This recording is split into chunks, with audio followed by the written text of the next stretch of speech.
Match 48 Australia vs Afghanistan super 8 at Saint Vincent நடந்து முடிஞ்சிருச்சு மக்களே. அண்ட் ஆப்கானிஸ்தான் 21 ரன்ஸ் வித்தியாசத்துல வின் பண்ணிட்டாங்க. சோ ஆப்கானிஸ்தான் கிரியேட்டட் ஹிஸ்டரி தாங்க சொல்ல முடியும். எல்லாருமே ரொம்ப எக்ஸைட்டடா இருந்தாங்க. நானும் லைவ்க்கு இமிடியேட்டா போனேன். பயங்கரமான வியூஸ் வந்துச்சு. நிறைய பேர் வந்து ரொம்பவே ஹாப்பியா இருந்தாங்க ஆப்கானிஸ்தான் வின்னால.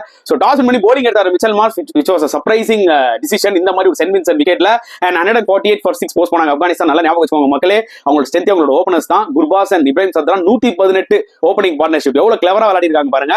சோ அப்படி ஆட் பண்ணி 148 அடிச்சாங்க. அண்ட் போலிங்ல ஜாம்பா நல்லா போட்டாரு. And Pat Cummins once again getting an hat-trick, back-to-back hat-trick, வேற லெவலுங்க அவரு.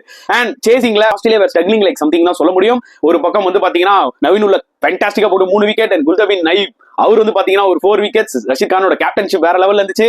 மிகப்பெரிய டிஃபரன்ஸ் ரெண்டு டீம்ல என்ன பாத்தீங்கன்னா பேட்டிங், போலிங், ஃபீல்டிங், கேச்சிங் ஃபேண்டாஸ்டிக்கா பண்ணாங்க ஆக்சுவலி ஆப்கானிஸ்தான். ஆனா Australia very unlike Australia catches விட்டாங்க, மிஸ்ஃபீல் பண்ணாங்க, ரொம்ப கொடூரமா விளையாண்டாங்க சொல்ல முடியும். இந்த மேட்சை பத்தி நீங்க என்ன ஃபீல் பண்ணீங்கன்றத கமெண்ட் செக்ஷன்ல போடுங்க.